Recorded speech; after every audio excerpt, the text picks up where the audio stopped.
हर आदमी में जातिवाद का ठप्पा लग जाता है। मैं जिस बिरादरी से मैं पैदा हुआ हूँ, हमारे पे ज़रा ज़्यादा आक्षेप रहता है, लेकिन मुझे वाल्मीकि से लेकर और ब्राह्मण तक हर बिरादरी का वोट मिलता है और हर बिरादरी का मुझे प्रेम मिलता है। कितना जाट डिवाइड हो रहा है, कितना जाट उधर जा रहा है, अगर जाट पे ही चलो, जाट नहीं, वो वोट आएगा कि जिसको स्वप्न में भी ख्याल नहीं कर सकते कि उन बिरादरियों के वोट आएंगे।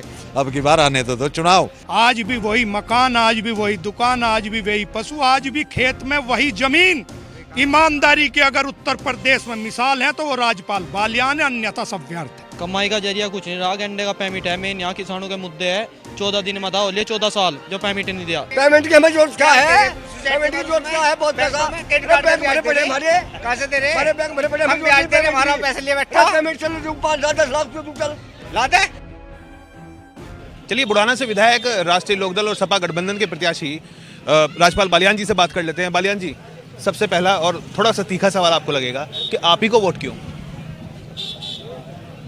ये तो मेरे से बाद में तो 3 विधायक तो मेरे से बाद में ही रहे इस कॉन्स्टिट्यूएंसी में, तो उनका कार्यकाल रहा होगा, उनका कार्य करने की कार्यशैली देखी होगी और मेरी देखी होगी, तो इसलिए मुझे पसंद कर रहे होंगे। और मेरे पे क्या कोई अलग से कोई बात है? बिल्कुल, प्यार तो सभी के साथ बना हुआ है आपका, और भी जो प्रत्याशी उनके साथ भी भीड़ है, उनके साथ भी प्यार बना हुआ है। लेकिन मुझे वो 1996 भी याद है और 2002 भी याद है, आपका कार्यकाल था। कुछ लोगों से हमारी बात हो रही थी, हमने उनसे पूछा तो उन्होंने कहा जी मौका दिया नहीं, अब मौका मिला, अब देखेंगे। मुझे ये बड़े परमेश्वर को ध्यान में रखते हुए मेरे लिए बड़े गर्व की बात है कि मुझे एक बिरादरी नहीं, हर आदमी में जातिवाद का ठप्पा लग जाता है। मैं जिस बिरादरी से मैं पैदा हुआ हूँ, हमारे पे ज़रा ज़्यादा आक्षेप रहता है, लेकिन मुझे वाल्मीकि से लेकर और ब्राह्मण तक हर बिरादरी का वोट मिलता है और हर बिरादरी का मुझे प्रेम मिलता है, प्यार मिलता है। तो ये मैं हमेशा अपने विधानसभा क्षेत्र को अपना परिवार माना, अपने परिवार जैसी उनके साथ परिवार जैसा व्यवहार करा, तो इसीलिए उन्होंने भी मुझे कभी कोई भी बात किसी किस्म की रही हो, लेकिन मेरे सम्मान को मैं 15 साल विधायक नहीं रहा, शादी 13वीं और जो किसी फंक्शन में मैं जाता रहा, मुझे ऐसा एहसास नहीं होने दिया क्षेत्र ने कि ये पूर्व विधायक है। मेरा वही सम्मान तब था जैसा मौजूदा विधायक है।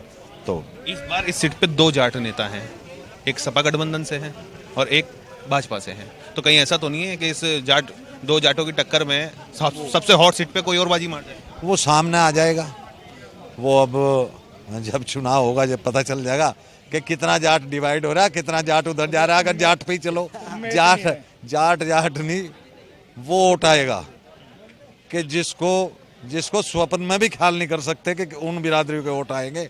अब की बार आने दो चुनाव के बाद देखना। कई लोग कह रहे हैं कि गठबंधन ना करके अगर राष्ट्रीय लोकदल के नेता जो जयंत चौधरी हैं वो अपने अकेले से चुनाव लड़ते, क्योंकि समाजवादी पार्टी के पर कई तरह के आरोप हैं, दंगे के भी आरोप हैं, कई सारे दाग भी लगे हुए हैं, और राष्ट्रीय लोकदल के जो नेता हैं वो बेदाग हैं, लाठियां खाई है किसानों के लिए, ऐसा उन्होंने जो कहा है। तो क्या सही मानते हैं गठबंधन ठीक माना जा रहा है? क्या हो गया ठीक गठबंधन? गठबंधन ठीक है। जहां समाजवादी पार्टी पे दंगे के आरोप हैं, वहां भारतीय जनता पार्टी समाजवादी पार्टी से आगे हैं। स्थानीय आपके क्षेत्र के क्या क्या मुद्दे आप देखते हैं, क्या क्या चीज़ों की कमियां हैं जिनको आप अगर बन जाते हैं तो पूरे करेंगे? मुद्दों का और समस्याओं का समय के अनुकूल मांग होती है, और समय के अनुकूल ही ये देखा जाता है कि हमारे पास कितनी निधि है, कितनी हमारे पास मतलब कराने की क्षमता है, उसी हिसाब से लोगों की मांग क्या है, उसी हिसाब से कार्य किए जाते हैं। मतलब पहले वादे करने के बाद कर दें और पहले वादे करके उसको वो वादे पूरे ना हों, तो वादे तो जब ही किए जाते हैं और समस्याओं को देख कर वादे किए जाते हैं। एक समस्या ऐसी वो समस्या हमें पहले हल करनी चाहिए, दूसरी बाद में करनी चाहिए। तो तो ये तो समय ही टिकैत का आशीर्वाद लेने आप गए थे, उनको आपने पुष्प अर्जित किए थे, उसके बाद नरेश टिकैत का बयान भी आया था, वो बयान से फिर पलट भी गए हैं, तो इस धारा को आप किस तरह से देखते हैं? क्योंकि संजीव बालियान उनसे बाद में मिलने गए, उसके बाद एक बयान उनका नरेश टिकैत का आया था सामने, कैसे देखते हैं इसको? अब मान लिया उनके पास तो ये जितने चुनाव लड़ रहे हैं यहाँ, चाहे वो गठबंधन के चाहे ना गठबंधन के, सभी आशीर्वाद लेने जा रहे। तो मान लिया संजीव बालियान भी चले गए, संजीव बालियान के लिए उन्होंने कह दिया तो कह दिया होगा, वरना कोई ऐसा थोड़ा ही है तो वे आज पूरा किसान यूनियन ही आपने यहाँ भी देख लिया, पूरा किसान यूनियन गठबंधन के साथ है, पूरा उनका संगठन गठबंधन के साथ है। लेकिन वो बालियान खाप के चौधरी हैं, तो उस वजह से वो अपने बड़प्पन के तौर पे संजीव बालियान को दे दे या चंदन चौहान को दे दे, मतलब इसमें ऐसा भी नहीं कि बालियानी या पंकज मलिक को दे दे, तो बड़े लोग तो आशीर्वाद ही दिया करते हैं। मान लिया जाएगा आपको तो आशीर्वाद मिल गया ना? आशीर्वाद तो मुझे ही रहेगा। अच्छा। और आशीर्वाद किस? गठड़ी में गांठ मार के दे दिया आपको, खेलने के धरो, गठड़ी में गांठ मार के दे दिया धरो, गठड़ी में गांठ मार के दे, बिल्कुल गठड़ी में गांठ मार के दे दी। विधायक जी के साथ रहेंगे, पहले थे आगे रहेंगे।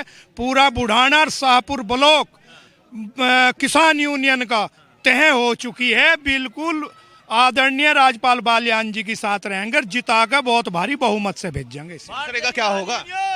देखो सुनो एक मिनट, दूसरे विधायक जी 5 साल यहाँ पर रह चुके, उन्होंने यहाँ क्षेत्र में काम करा, यहाँ की जनता को देखना सही गलत क्या है।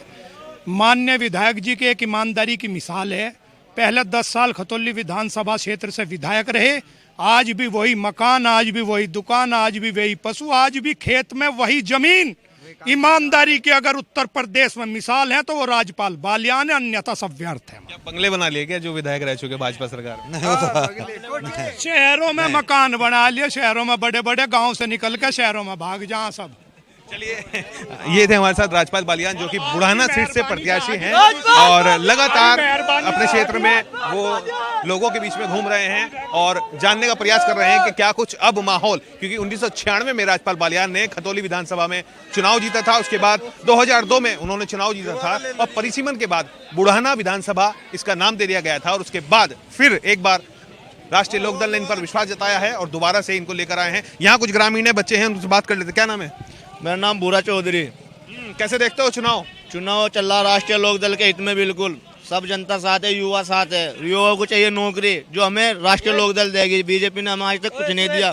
5 साल हो लिए रेस मार तो वहाँ भी गंजे हो लिए, पर अब लोग कहीं भर्ती नहीं खुली। तो भर्ती को लेकर गुस्सा है युवाओं में? गुस्सा तो होगा जी, हमें भर्ती नहीं मिल रही। क्या नाम है? क्या नाम है आपका? इधर आ जाओ। क्या नाम है? मेरा नाम सौरभ सहरावत, गांव बिटावदा से बिलोंग करता हूँ। सौरभ, कैसे जो कमाई की जरिया है वो कैसे देखते हो? कमाई का जरिया कुछ नहीं रहा, गंडे का पेमिट है मेन। यहाँ किसानों के मुद्दे है, 14 दिन में था हो लिए 14 साल जो पेमिट नहीं दिया। पिछली साल का भी नहीं दिया, अबकी का तो जिप देंगे। पापा क्या नाम है? भोपाल से। कैसे देख रहे, गन्ने पेमेंट हो गया? मारा जमीन नहीं, जमीन नहीं मारा। अरे जमीन ही नहीं है। ओहो, 14 दिन का कह गए थे। आपका सुरेंद्र कैसे देखते हो? किसानों की स्थिति क्या है? इसमें बीजेपी में किसानों की स्थिति बीजेपी में खराब है। किसानों को क्या दिया बीजेपी ने, बताओ? किसान आप बताओ, कृषि बिल माफ तो कर नहीं, बताओ कौन सा माफ करा? अब वादा तो कर दी, फिर भाग जाएगी इस तरह ही। जब पीछे भागी थी फिर भाग जाएगी, तो झूठे वादे ऐसे सारे। क्या कहोगे? है जी, स्थिति किसानों की स्थिति बहुत बढ़िया, दूनी आमदनी होगी। चौकस योगी के राज में दूनी आमदनी, 2 गुनी। जो बीज हमारा 35 कुंटल का बिखा निकलता था, बीज पहले 67, अब 80 और 70 का निकल रहा। मोदी बीज दे रहा है, मोदी दे रहा बीज। और कौन दे रहा? अरे और कौन दे रहा? नहीं बता दे। वैज्ञानिक भी तो उसी के, वैज्ञानिक भी उसी के। ये हमने बनाया बीज, मोदी ने दिया बीज। आमदनी दूनी होगी, आमदनी दूनी हुई नहीं बता दे मुझे। दूनी हुई आमदनी, पेमेंट की हमें जरूरत क्या है? पेमेंट की जरूरत क्या है? बहुत पैसा बैंक भरे पड़े हमारे। कैसे दे रहे? हमारे बैंक भरे पड़े, हम ब्याज दे रहे, हमारा पैसे लिए बैठा। पेमेंट चल 5-10 लाख तू चल ला दे। हाँ चल, ला कितना दे दो? सभी को ही दे दो, तो जितने गांव के हैं सबको दे दो। चला दिलवा, मैं भूखा मर रहा। ताऊ गुस्सा ना करो। ब्याज हम दे रहे, ताऊ गुस्सा ना करे। भूखा तो मरी रही है, पैसे नहीं आ रहा हमारा। बताया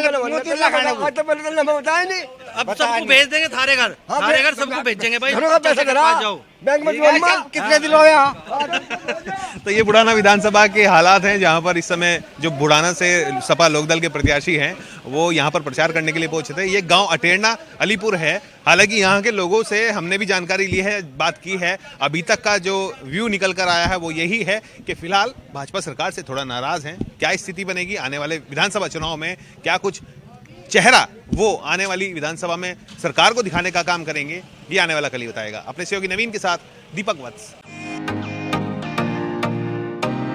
फेसबुक और यूट्यूब के बाद अब आपका पसंदीदा चैनल न्यूज़ 18 डेली हंट पर भी फॉलो करें।